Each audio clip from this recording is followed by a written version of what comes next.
आज मैं रीवा जिले के स्थानीय मुद्दों को लेकर बात कर रहा हूँ।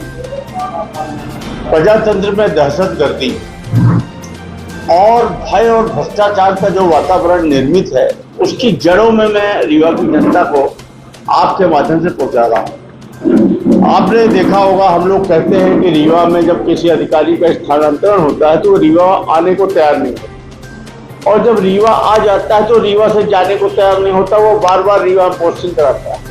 पता है आपको क्या है इस प्रकार? हमारा ये जो रीवा संभाग मुख्य रूप से रीवा जिला है, यहाँ अधिकारियों की ये पनाहगाह, यहाँ का जो वातावरण है, हमारा जो समाज है वो कानून को नहीं मानता या कानून को चकमा देकर खुली लूटपाट करता है। और हमारे रीवा जिले में एक कल्चर है, जैसे माइनिंग आप कहेंगे कि माइनिंग की लूटपाट और भी जगह होती होगी, नहीं होती। इसलिए नहीं होती कि वहाँ समाज अलाउ नहीं करता, लोग नियम कानून को लेकर चलते हैं। लेकिन हमारे यहाँ जो माइनिंग होती है, आप एक कल्पना कर सकते हैं कि वीर सिंह एक ड्राफ्टमैन, सहायक ड्राफ्टमैन, जिसको मानचित्रकार कहते हैं, किसी की कृपा से 15 साल से रीवा में पोस्टिंग है, माइनिंग इंस्पेक्टर के प्रभार में है। इसके पहले दो खास आदमी पांडे और वो दीक्षित होते थे। आप ये कल्पना कर सकते हैं कि एक एक क्रशर से 1-1 लाख रुपए महीना हमारे बरकुनिया क्षेत्र, बैजनाथ क्षेत्र में 150 क्रशर से 1.5 करोड़ रुपए महीने की वसूली होगी। आपको यकीन नहीं होता होगा, लेकिन आप मानिए हो रहा। मुश्किल से 4-5 ही क्वेरी लीज मतलब है मिनरल माइंस, लघु मूल गौण खनिज, जिससे हम मिट्टी बना सकते हैं, जिसकी रॉयल्टी 100 रुपए क्यूबिक मीटर। पूरा का पूरा एरिया लाइमस्टोन का है। लाइमस्टोन मतलब कि महंगा खनिज, जिसे चूना ही बनाना चाहिए। अगर हम मिट्टी बना रहे हैं तो हम नेशनल लॉस कर रहे हैं। उसकी रॉयल्टी 200 रुपए क्यूबिक मीटर। मुश्किल से 25-50 हजार क्यूबिक मीटर से ज्यादा का पिट पास है ही नहीं माइनर मिनरल में, ठीक है, क्वारी लीज में। और मेजर मिनरल जो लाइमस्टोन है। अब आप ये बताइए कि रीवा जिले में सिंचाई विभाग, पीडब्ल्यूडी विभाग, एमपीआरडीसी, प्रधानमंत्री सड़क योजना, इतने काम चलते हैं। इतने कामों में 10 लाख क्यूबिक मीटर मटेरियल लग रहा है। इसका एक नियम है कि मेजरमेंट डेट से पहले आपने अगर पिट पास उस डेट का नहीं दिया है, इसका मतलब आपने अवैध उत्खनन किया है। कानून ये कहता है कि अगर अवैध उत्खनन है, पहले पिट पास नहीं है और बाद में लगाया गया है, तो बाजार मूल्य अथवा रॉयल्टी का 10 गुना में से जो अधिक होगा वो लगेगा। पर कल्चर क्या है, विभाग उतना पैसा बस रोक लेता है रॉयल्टी का, और बाद में ये अनटसंट मतलब मनमाने तरीके पे एनओसी दे दिए, और नहीं दिए तो विभाग ने उतना काट करके फाइनल कर दिया। अंतिम में क्या होगा, जांच के बाद ये कह देंगे कि इलाहाबाद और लंदन से हमने गिट्टी मंगाई थी, रीवा की गिट्टी नहीं। जबकि आप जानते हैं कि रीवा से पूरी गिट्टी यूपी को जा रही है और रीवा में तो लग नहीं है। और अंतिम जांच में इनका यही एक उत्तर होगा कि जो गिट्टी प्रयोग हुई है ये रीवा। इस तरह से खुलेआम भ्रष्टाचार हो रहा। 2 पार्टों में बटा हुआ है, एक है कलेक्ट्रेट, एक है पुलिसिंग। पहले हम कलेक्ट्रेट की बात कर लेते हैं।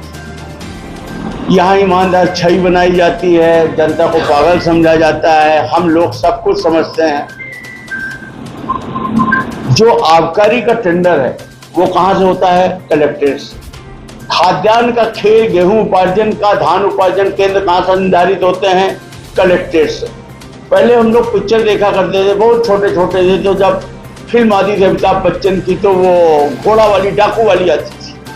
फिर इसके बाद आपने देखा होगा कि वो जहाज में जहाज आया, फिर गोलियां चलनी फिल्मों में, और वो सोना, इसमें इस टाइप की पिक्चर बनती थी। फिर ड्रग्स आया। अब आज की डेट पे खाद्यान्न से बढ़िया स्मगलिंग, और उससे जो वसूली होती है। अब आप देखिए, पिछले 2-3 वर्षों से जो गुंडे टाइप के लोग हैं, आपराधिक कृत्य के लोग हैं, जिन पे 10-10 मुकदमे, और वो समितियां खाली पड़ी हुई, सभी प्रबंधक खाली हैं, उनको गेहूं उपार्जन का काम नहीं दिया गया। नेताओं के दबाव में वो भारतीय जनता पार्टी के कार्यकर्ता बन गए हैं, भारतीय जनता पार्टी के लिए बूथ लूटते हैं और बदले में उनको मोटी कमाई कमाने के लिए और नेता उन्हीं से अपना टेंट लगवाते हैं, राजनीतिक खर्चा उठवाते हैं, उनको उपार्जन के केंद्र दिलाए हैं और कहने को दिए हर वर्ष आपको नया देना चाहिए, स्व सहायता समूहों को देना चाहिए। और हम तो कहते हैं कि मूल रूप से जो आपकी समितियां हैं खाली बैठी हैं, उन समिति प्रबंधक को क्यों नहीं देते? लेकिन नहीं, ये इन आपराधिक कृत्य वाले व्यक्तियों को यहाँ से पूरे एक नेटवर्क है जो पिछले साल भी किए, उसके पिछले साल भी किए, इस साल भी वही पा रहे हैं। 1000 रुपए प्रति ट्रैक्टर जबरन गुंडागर्दी से पैसा ले रहे हैं, 500 ग्राम से लेकर 1 किलोग्राम कम तोल रहे हैं। और अगर मोतीलाल जी वो कागज दीजिएगा खाद्यान्न वाला वो जो है, और इनका एक बागरी करके एक आदमी है जो वसूली करता है और एक कंप्यूटर ऑपरेटर है कोई उसके साथ, उसको लेकर के इसका एक वीडियो भी बना हुआ है। हमारे क्षेत्र में सुखवार में ये आदमी गया, वसूली कर रहा था, उसने पैसा नहीं दिया, पूरे किसान थे तो फर्जी पंचनामा बनाया, पूरे किसानों ने इसको घेर लिया, ये गलत हो रहा है। इसके बाद भी ये देखिए वसूली के लिए और पूरा नान कार्यालय। इसी तरह इनके यहाँ एक देवेंद्र करके आदमी है, ये देवेंद्र वो आदमी है जो श्रीनिवास तिवारी जी के समय फर्जी नियुक्ति हुई थी ना, उनके कार्यकाल में जो फर्जी नियुक्ति का मामला आया था जिसमें कि बहुत सारे लोगों को नौकरी से बाहर कर दिया गया, जिसमें हमारे मतलब आप सब समझ रहे हैं ना बहुत सारे लोगों, उसमें से एक ये प्रमुख नाम है पंचकुली के देवेंद्र तिवारी। ये भी एकदम बर्खास्त, सेवा से बर्खास्त। इन्होंने हाई कोर्ट में एक एप्लीकेशन लगाया, इनको 1 महीने का स्टे मिला, हाई कोर्ट में इनकी फाइल दबी हुई है, दोबारा उसकी पेशी नहीं लगी, वो फाइल कहीं चोरी हो गई और इसके नाम पर इनको डेपुटेशन में इनाम देकर के नान का प्रभारी बना दिया गया, रीवा और सीधी 2 जिले दे दिए गए। इस पुनः इन्होंने वही कृत्य किया अवैध वसूली का। इस वसूली में ये दोषी सिद्ध पाए गए, दोषी सिद्ध पाए जाने पर इनको क्या किया गया, पुनः इनको जो ये विधानसभा में अटैच थे पुनः अटैच कर दिया गया। टेंडर को सपोर्टिंग करने के लिए डाला किसने? विजय कुमार मिश्रा जी ने, चौथे, जो एक नाम छोड़ रहे। और टेंडर में अभी तक का रेट कितना है? NHAI का मैक्सिमम मंजूर हुआ है 5% बिलो, 4% बिलो के टेंडर कैंसिल हो गए। तो इनका टेंडर कितना था? 5.01 ऐसा कुछ करेक्ट। और दुर्भाग्य से वो टेंडर कोई उदित इन्फ्रा कंपनी 8 लाख से ले गई। अब क्या करें, अब ले गई। अब यही जो कोर्ट में खड़े हुए थे कि जब वो गया कॉन्ट्रैक्टर के हमारा टर्मिनेट करा दिया गया, गलत हो रहा है, तो यही कोर्ट में खड़े हुए अधिकारियों को खड़ा किया कि नहीं सही टर्मिनेट हुआ। और जब वो ले गई तो ये गए कोर्ट में कि नहीं अब इसको कैंसिल कर दिया जाए। तो कोर्ट ने कहा तुम्हारी चिट तुम्हारी पट कैसे होगी? अब वो एग्रीमेंट कर ली उदित वाले, अब उसकी आत्मा वही छटपटा रही। मेरा ये कहना है कि ये रीवा का खेल है, इसको पब्लिक को, इसको यही रीवा रिंग रोड पेला से सिलवरा, इसको सबको पब्लिक को बताइए, रीवा की पब्लिक जाने। पहले माननीय मुख्यमंत्री जी शिवराज जी 18 साल से वो खिलाड़ी आदमी बैक से खेलते थे, पीछे से, फ्रंट में नहीं आते थे। आज वर्तमान मुख्यमंत्री जी फ्रंट लगे खेल रहे हैं। वो कैपेबल थे तो वो PS से प्रशासन चलवाते थे।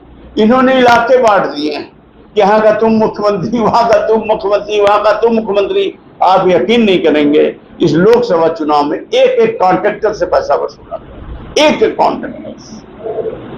हमारी पारिवारिक कंपनी तक नहीं बची, मैंने सबको पैसा बांधा गया इस चुनाव में, और दोनों हाथ से लूट जारी है। और बाहर देश का दुर्भाग्य होने क्या वाला है। मुझे तो लगता है कि अगर ये सरकार फिर बन गई तो जो हाल पाकिस्तान का है, आप देखिए वहां जब कोई शासक आता है तो पहले वाले को फांसी चढ़ा देता है, दोनों हाथ से। लगभग हम उसी तर्ज पे हैं। आज से हम गुहार लगाते हैं कि मीडिया के लोग, आप तो देश बचाने के लिए कुछ मदद करो, रीवा का सच रीवा की जनता के सामने रखो। धन्यवाद, नमस्कार। आपने प्रशासनिक अधिकारी के ऊपर कई आरोप लगाए, इससे पहले भी लगा सकते थे, अभी भी लगाया, 15-10 दिन पहले भी तो लगाया। बैंक गारंटी किए। हाँ, उसके पहले भी लगा, ये देवेंद्र वगैरह आए थे, आप सब लोग आए तो थे, जो हम 35 बैंक गारंटी वाला साल भर पहले आप भी थे, सब लोग लगाए। विधानसभा में भी पड़ा सब लोग। कोई सुनने वाला नहीं है साहब, सब एक ही रिंग बनाकर खेल रहे हैं। ये खनिज विभाग का जो मामला है, खनिज माफिया जो है, हाँ, इस पे हावी हो चुके हैं कि पुलिस अधिकारियों को गिरफ्तार दे रहे हैं। भाई अधिकारी ईमानदार नहीं है, ये सब इसमें शामिल हैं ऊपर से नीचे तक। और जब कभी खनिज मंत्रालय रीवा में था तो उस समय से यहाँ ये खनिज वाला क्राइम जो शुरू हुआ, तो अब तो इस समय चरम पर। आपने डीएम देवेंद्र नाथ तिवारी की बात की। हाँ, इसी डर से वो उनके ससुर और उनकी पत्नी फरका में आ गई। हो गया, वो कहते ना बकरे की माँ कितने दिन खैर बनाएगी, वही वाली बात है कि अगर गड़बड़ है तो कितने दिन भागो। हाँ, लेकिन बाहर रीवा के यहाँ कुछ भी हो सकता है। अभी कुछ दिन पहले एक आरोप आया था, मैंने एसपी से बोला हाँ, जो घूस इसको दे रहे हैं, हाँ, उसमें डिस्काउंट करने के लिए मैंने डिस्काउंट कर दो भाई यार। हाँ, 3000 ही था उसका। कभी थानेदार नहीं माना, 4000। हाँ, नहीं, रात को इन्होंने बोला देखता हूँ, और सुबह वो 4000 लेके छोड़ दिया। तो भाई तुमने छोड़ क्यों दिया? अगर वो गलत था तो उसको भेज दे। ये लूटपाट तो एकदम है। 8000 मांगा, इसको प्रॉफिट ही नहीं है। 80% टैक्स चोरी करके। और ये रीवा का दुर्भाग्य है, जब मैंने मध्य प्रदेश का, जब से ये भाजपा की सरकार आई 30 साल से थाने बंधे हुए, 2-2, 3-3 लाख रुपए ये पान पराग और गुटखा और राजश्री के ट्रकों का मिलता है। आप लोगों को आश्चर्य होगा, आप ये इस बात को नहीं जानते। कोरोना में आपने देखा होगा कि लोगों को खाना नहीं मिला, पर पान पराग के ट्रक बंद नहीं हुए। इससे इनकी एक मोटी कमाई है। बालू का धंधा, ये भी पुलिस की एक कमाई है। मतलब कुल मिलाकर के 20 लाख रुपए एक थाने की कमाई है। और बदले में इनको क्या करना है? नेताजी की चमचागिरी करके, जो सत्ताधारी दल हो, थाने में अपनी पोस्ट सुरक्षित करा के रखना है। पुलिस अधीक्षक महोदय और इन सबको क्या करना है? शासन सत्ता की खुशामदगी करके वोट लूटने के अलावा और दबाव बनाकर चुनाव जिताने का बस इनको काम करना। और बदले में ये एकदम इनके माध्यम से, जो इनकी पुलिस की एजेंसियां हैं, टीआई हैं, थाने हैं, इनसे आप मानिए कि करोड़ों रुपए महीने की मतलब कमाई। और उसका परिणाम क्या है? रीवा में कितना अपराध, गली चलते अपराध। अभी आप पिछले 7 दिनों में आप देख लीजिए, हमारी छोटी काली वाली डायरी दीजिएगा। हाँ, अभी हथियारों में चिन्हित तस्कर है। हर चौथा लड़का युवा वेपन से बेच रहा, नंबर 2, उससे भी ये पैसे ले। पूरा रीवा जल रहा है। इसको आजमगढ़ की तर्ज पे जल रहा है। हमारे माननीय मुख्यमंत्री जी तो आजमगढ़ के ही हैं, वो तो समझते ही होंगे। उनसे ये विनती है कि आप तो मध्य प्रदेश के सीएम हैं, अब हमारे रीवा को आजमगढ़ क्यों बनाए दे? क्या बोल रहे? हाँ, हमारे रीवा के दामाद है, ये बात है। और हमारे मतलब दामाद हैं, हम लोग उनको उसी भाव से देखते हैं, उनकी इज्जत करते हैं। लेकिन बड़ा दुर्भाग्य लगता है इतने जिम्मेदार पद में बैठ के। अब आप सोचिए कि मैं विधानसभा में खड़ा होकर कहूंगा कि माननीय मुख्यमंत्री जी, मैं आपको मुख्यमंत्री नहीं मानता, आप हमारे मुख्यमंत्री नहीं हैं, हमारे मुख्यमंत्री शिवराज जी हैं। ये कितना चिड़चिड़ाएगी। तब मैं धीरे से कहूंगा कि आपको शोभा नहीं देता कि आप मंच में खड़े होकर ये भाषण दो कि हमारे विधायक ये हैं, ये नहीं है। कोई स्तर नहीं रहा। एमपीबी के उसको अधिकारी को गोली मारी जा रही है। हाँ, गोविंदगढ़ में आपने देखा, एमपीबी के अधिकारी को गोली मारी जा रही। 3 दिन पहले संजय गांधी अस्पताल में एक्सरे वाले को गोली मारी जा रही। जगह में नाबालिग के साथ गैंग रेप हो रहा, 1-1 करोड़ का गांजा पकड़ा जा रहा। ये सब आप देख रहे कि नहीं देख रहे? अराजकता का माहौल पूरी तरह से रीवा जिले में व्याप्त है। पूरा जिला त्राही-त्राही कर रखा है। सही सरकार ने लोगों को उनके हाल पर छोड़ दिया है। बच्चे नशे की लत पर एकदम बर्बाद हो चुके हैं, क्योंकि कोई किसी तरह से उनको रोजगार का साधन नहीं है। पढ़ लिख लिए भटक रहे हैं, डिप्रेशन के शिकार हैं। और वो जैसे डिप्रेशन में आते हैं, सामने कोई गांजा लिए, कोरेक्स लिए खड़ा है। बेचने के लिए। आज पूरा का पूरी समाज, हमारा आने वाली पीढ़ी बर्बादी के कगार पर खड़ी है और ये अधिकारी यहाँ आके लूट का अड्डा बनाकर ट्रकों में रुपए भर के ले जाते और बदले में टाटा बाय बाय करके निकल लेंगे और रीवा जिला हमारा जल रहा है। आप लोग कुछ बोल नहीं रहे। आप लोगों को प्रमुखता से ये सब बातों को उठाना चाहिए। ये है, क्या नाम है, रामस्य जी, आप बताइए पूरा इनको हाल। ये इस तरह से 50 से 60 लोगों को मैं जानता हूँ सिमरिया में, जो इस बात के लिए भटक रहे हैं कि हमारा पैसा दिलवा। 1000 रुपये ये ट्राली का अलग देते हैं। इनकी तौलाई 500 ग्राम से लेकर 1 किलो हर बोरे पे अलग होती है। वो तो इनको बता दिया जाता है कि इतना कम लेंगे। इसके बाद भी जो पैसा है उसको पाने के लिए रामाश्रय पटेल जी हैं, आप बताइए इनको। सर, मैं रामाश्रय सिंह पटेल, ग्राम अटलिया की निवासी हूँ।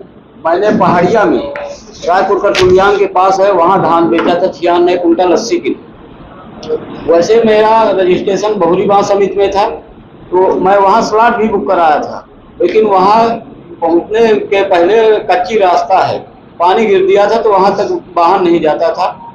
तो पहाड़िया सेंटर में बेचा था मैंने धान। कारण क्या था कि वहाँ का जो समिति का प्रबंधक है वीरेंद्र मिश्रा, वो उसका साथी है RS गौतम, राम सुशील गौतम, वो हमारे भतीजे का। ठीक है, अब इनका सुन लीजिए। तुम बताओ, ये एक तो प्रधानमंत्री आवास योजना में आप मकान दे रहे हो गरीबों को, और उसका मकान तुम्ही ने स्वीकृत किया, ये तो मांगने नहीं गए थे। और वहां पर प्रधानमंत्री आवास में इनका हिस्सा इन्होंने अपना लगा दिया और बन गया। इसके बाद पूरे के पूरे साकेतों के मकान तोड़ दिए गए। अब इनके ऊपर ये आरोप है कि तुमने वोट नहीं दिया, और वोट न देने के पीछे इनके साथ क्या क्या हो रहा है ये बताएंगे। बताओ। और वो पीछे पूरी महिलाएं वो बैठी हैं, देखी। इनके पास मजदूरी करने को पैसा नहीं, घर में खाने को नहीं है। ये इनको हर 15 दिन में पेशी लगा दी जाती है। ये मजदूरी छोड़ के, गहने गिरवी रख के, किराए का मकान और पेशी करने के लिए ये बेचारी दर दर भटक रही। कोई बोलने वाला। आप बताइए। जनवरी 2023 को मकान दिया गया प्रधानमंत्री आवास योजना का। उसके बाद हम लोग उसी जगह में झोपड़ी में रहते हैं। कौन से गांव का है? ग्राम साम। तो इसके बाद भी झोपड़ी में रहने के बाद भी हम लोगों को नोटिस दी। अब 2 दिन पहले नोटिस है, आज पेशी है। ये हमारे पास नोटिस है। नगर पाकर आपके पास बड़ी समस्या है लोगों के पास। तो हम लोग वोट कांग्रेस को करते हैं और उनको वोट नहीं देते। ये सरपंच हैं, ये सलेन कुशवाहा जी वही सांव के, यही बैठे। अभी एक और आपको बढ़िया बात हुआ, रीवा में जो ये निर्माण हो रहा है, आप लोगों ने कभी ध्यान नहीं दिया। अभी नया SOR लागू हो गया 2 साल पहले, PWD का 20% बढ़ गया। GST नए टेंडरों में अलग से मिल रही है, और पुराने टेंडर में अभी 2 साल पहले 22% बिलो तक टेंडर गए। और नए SOR में टेंडर जो रीवा जिले में आपको जितने भी निर्माण कार्य मिल रहे हैं, जितने भी, चाहे ये पुल हो, चाहे वो पुल हो रेलवे वाला, चाहे हमारे सिमरिया काम हो, चाहे कहीं का काम हो, सब के सब टेंडर फिक्सिंग करके 5 से 7% बिलो में। क्योंकि 5% बिलो से ज्यादा रेट भर दोगे तो कैंसिल कर देते हैं, गवर्नमेंट कैंसिल कर देती है, क्योंकि इतना रेट आया ही नहीं। अभी चुनाव के दौरान भी टेंडर आयोजित किए गए, ये इनको मिला पूरा टेंडर फिक्सिंग का खेल। मैं लोगों से कह रहा था कि ये सब मिले हुए हैं और एक ही आदमी की ये सब टेंडर है, आप नहीं मान रहे थे। अब मैं आपको एक उदाहरण देता हूं, आपको समझ में आ जाएगा। रीवा रिंग रोड बेला से गोविंदगढ़ क्यों बन रही है, क्या जरूरत थी? वो इसलिए जरूरत थी कि गोविंदगढ़ मतलब से रोड में सिलपरा से जो ये रिंग रोड बनी हुई है, जो यहाँ आकर आपको रतहरा में जोड़ती है, ये छोटी सी है 12-13 किलोमीटर की। आप भी जानते हैं ये रिंग रोड किसकी है, ये माननीय मंत्री महोदय का, सबको पता है। ये किसी और का था, फिर SPV क्लास भी इसको ले लिया गया। अब इसमें 150 रुपये एक ट्रक का लगता है, बाईपास में 300 रुपये लगता है। अगर इस रोड से ट्रक निकले और उधर एक ऐसी रोड बन जाए जिसमें कोई टोल ना लगेगा, तो फ्री में उसकी लंबाई भी 2-3 किलोमीटर कम हो जाती, कोई टोल नहीं लगेगा, तो गोविंदगढ़ तक अपने आप आएगा। और गोविंदगढ़ रोड से फिर अगर वहां निकलेगा तो कहां से जाएगा? उस टोल से जाएगा। तो वहां जो अभी 4 लाख का टोल आ रहा है 5 लाख का, वो कितने का हो जाएगा? 15 लाख का हो जाएगा, 150 के भाव से आएगा तो 15 लाख का। तो इस तरह से अभी 3 साल उसका पीरियड बचा है। अगर 3 साल हो गया तो 100 से 150 करोड़ रुपए अतिरिक्त कमाई हो जाएगी। दूसरा, ये जो रिंग रोड का टेंडर था, ये डाला तो बनाया तो किसी और उद्देश्य से गया, अपने लिए सब सेट किया गया, लेकिन हैदराबाद में बैठा एक वशिष्ठा ने इसका टेंडर डाल दिया 2 साल पहले। ये टेंडर मिल गया वशिष्ठा कंपनी को। अब वो जब रीवा आया तो उसको रीवा के दर्शन हुए, माननी ने उसको काम ही नहीं करने दिया, उसको जगह नहीं मिल रही, पटवारी खसरा देने को तैयार नहीं, कोई गिट्टी देने को तैयार नहीं। अंतिम वो मजबूर होकर किसको टेंडर दे दिया? साहब को ही टेंडर दे दिया कि साहब आप ही ले लीजिए, और पैक टू पैक दे दिया कि जो उसका रेट था, जो उसको पेमेंट हो रहा था, उसी में उसने दे दिया। और जब काम चला तो कहा गया कि नहीं, तुमने रेट कम डाला है, ये तुम्हारी गलती, हम तो SOR के हिसाब से लेंगे। बेचारे ने 8 करोड़ रुपए कहीं से कर्जा वर्जा लेके अलग से दिया, जो विभाग से मिला उसके अलावा दिया, और साथ में भोजन कर रहा था, गर्व महसूस कर रहा था कि हमारे बड़े संबंध हैं। और इधर क्या हुआ कि आप देखिए, रीवा में सीवर लाइन में 10 साल से टाइम एक्सटेंशन मिल रहा, विभिन्न रोडों में 10-10 टाइम एक्सटेंशन मिलते हैं, उसको मात्र 6 महीने का टाइम एक्सटेंशन मिला। और जैसे उसने टाइम एक्सटेंशन का दोबारा एप्लीकेशन लगाया, काम फुल स्पीड में था। इसी बीच इधर पैरेलल रूप से चुपचाप अधिकारियों ने एक पैरेलल बना दिया था एस्टीमेट, जो टेंडर 180 करोड़ का था, उसमें आधा काम हो जाने के बाद वो टेंडर नए SOR पे और उसके पुराने कामों का भुगतान न करके उसको वो चिल्लाता रहा, वो लड़ रहा कि मेरा बिल बना दो, न बनाकर इस नए SOR में लेकर कि मतलब उतना काम नहीं हुआ है ये दिखाकर, और नए वाले को पेमेंट कर देंगे। अब आप सोचिए, आधा काम होने के बाद दूसरा टेंडर 225 करोड़, 180 करोड़ का टेंडर, 50% काम हो गया तो कितने का बचा है? 90 करोड़, 100 करोड़ का होना चाहिए, तो अब कितने का लगा? 225 करोड़। और उस बेचारे की 8 करोड़ की बैंक गारंटी कैश करा ली गई, जब्त हो गई। उसका भांजा जिसको ये काम मिला था वो बेचारा सुसाइड कर, और मैंने आप देखिए अंधेर कर दी पाप ऊपर से। और इसके बाद टेंडर सेट करके टेंडर डाला गया। टेंडर में जो जेबी बनी उसमें 3 लोग, विंध्या जो सिरमौर चौराहा का पुल बना रहा, क्लासिक जिसके नाम से माननी के पूरे काम चलते हैं, और एक और तीसरा BR गोयल जिसने रतहरा से चौराहा बनाया है। मैं कहता था ये किसी और का काम है। तीनों मिलकर डाल रहे हैं, तीनों की जेबी है, मतलब तीनों एक ही हैं। इसका मतलब कि पहले के भी काम तीनों के गुरु कोई एक ही व्यक्ति मालिक थे। की कमाई क्या है? कलेक्टर कार्यालय से जो खेल है, मुख्य रूप से फूड अधिकारियों को सामने रख करके इनको दोषी बना करके, और पीछे से, अब मैं नाम नहीं लेना मेरा उचित नहीं, आप समझ ही रहे होंगे, जो ईमानदार छवि के लोग बनते हैं वो काहे के लिए जान दिए हैं रीवा में, काहे के लिए वोट लूटने के लिए पूरी तकनीक लगाए हैं, काहे के लिए एड़ी चोटी लगाए दे रहे हैं कि काउंटिंग में अभय मिश्रा न जाने पाए। किसी तरह ऐसा नियम बनाओ कि अभय मिश्रा अंदर प्रवेश न कर पाए, ताकि दूसरे लोग दबाव बनाकर किसी तरह, जैसे अभी विधानसभा चुनाव में आपने देखा ना कि किस तरह से इन्होंने हमारा वोट लूटा, किस तरह से इसके बावजूद भी 600 वोट से जीत जाने के बाद भी ये प्रमाण पत्र नहीं दे रहे थे, 4 घंटा लूट रखे थे। वो तो बाहर से रीवा की जनता घेर ली, और अंदर से ये किन परिस्थितियों में इन्होंने प्रमाण पत्र दिया है, मैं तो उस सीन को देखा हूं, और ये पुनः वही लूटपाट करने की तैयारी में है। आखिर अधिकारी क्यों जान दिए? क्योंकि इनको यहाँ से मोटी कमाई मिल रही है। 5 कितनी दुकानें हैं यहाँ पर? लिकर की दुकानें हैं 75, शराब की कितनी दुकानें हैं? 75। 5,000 रुपए प्रति दुकान के नाम से कलेक्ट्रेट के नाम पर आबकारी अधिकारी 5,000 के हिसाब से कितना हो गया? 4 लाख के लगभग महीना वसूल करके VIP खर्चा के नाम पर डालते हैं, और सब शराब ठेकेदारों से ले रहे हैं। ये तो ले कलेक्ट्रेट के नाम पर है, कलेक्टर के नाम पर ले रहे हैं। तो हम कैसे मान लें कि ईमानदारों ने रीवा का शराब कांड घोटाला, फर्जी बैंक गारंटी घोटाला सबको पता है। पिछले वर्ष जो यहाँ शराब दुकानें आवंटित हुई थी, लगभग सभी दुकानों में फर्जी बैंक गारंटियां लगी थी। फर्जी बैंक गारंटियों को पकड़े जाने पर इन्होंने 2 महीना बाद ओरिजिनल बैंक गारंटी लगाई, और आखिर फर्जी बैंक गारंटी पर माल का उठाव कैसे दिया और कैसे दुकानें संचालित हुई। और इसके बाद अभी जब इसकी फाइनल जांच आई तो 2 महीने बाद ये अंतिम रूप से पूरा प्रमाणित हो गया कि सब कुछ फर्जी। यहाँ का जो जिला आबकारी अधिकारी है, मैं एक आपको नया खुलासा कर रहा हूँ, ऐसे कुल 13 अधिकारी हैं जो शराब में खुद ही पार्टनर रहते हैं, अपना पैसा लगाते हैं, वही अधिकारी रहते हैं। और ये जहां जहां पोस्टेड रहे, यहाँ जो जिला आबकारी अधिकारी और कमिश्नर के प्रभार में हैं, डीओ मिस्टर जैन, ये जहां जहां पोस्ट रहे वहां वहां मैं चुनौती देता हूं कि बैंक गारंटी की जांच करा लिया जाए। पिछले 10 सालों में सब जगह फर्जी निकले, इनकी जांच करा लिया जाए, इसके बाद हम 13 अधिकारियों का नाम दें। इस तरह से ये घोटालेबाज बैठ के रीवा को लूट रहे हैं और नशा का व्यापार करा रहे हैं। यहाँ के जो अधिकारी हैं, मेरे पास तो अनुभव है, मैं जानता हूं, मैं अंदर की चीजें जानता हूं। यहाँ के जो पुलिस अधिकारी हैं उनका पैसा लगा हुआ है।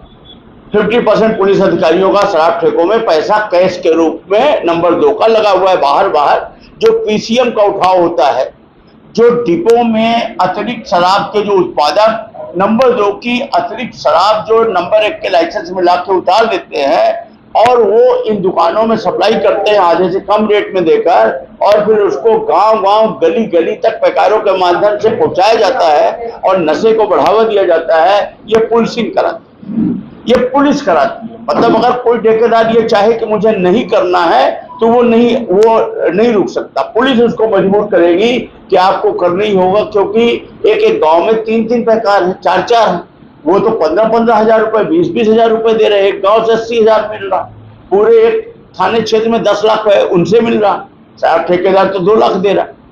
तो ये इस तरह से नशे का कारोबार कराए। दूसरी तरफ आप कोरेक्स का एक पैरेलल सिंडिकेट है। आप जानते हैं कि रीवा जिले में कोरेक्स किस हद तक फैला हुआ है, शराब से ज्यादा रेवेन्यू है उसका, और पुलिस उसका पूरा करवा रही है। कोरोना में आपने देखा कि पान पराग गुटखा नहीं बंद हुआ, क्योंकि 80% चोरी का, टैक्स चोरी का है ये विदाउट बिलिंग। जब भी किसी गुटखा व्यापारी, पान पराग बनाने वाला, राशि वाले के यहाँ छापा पड़ता है तो करोड़ों रुपए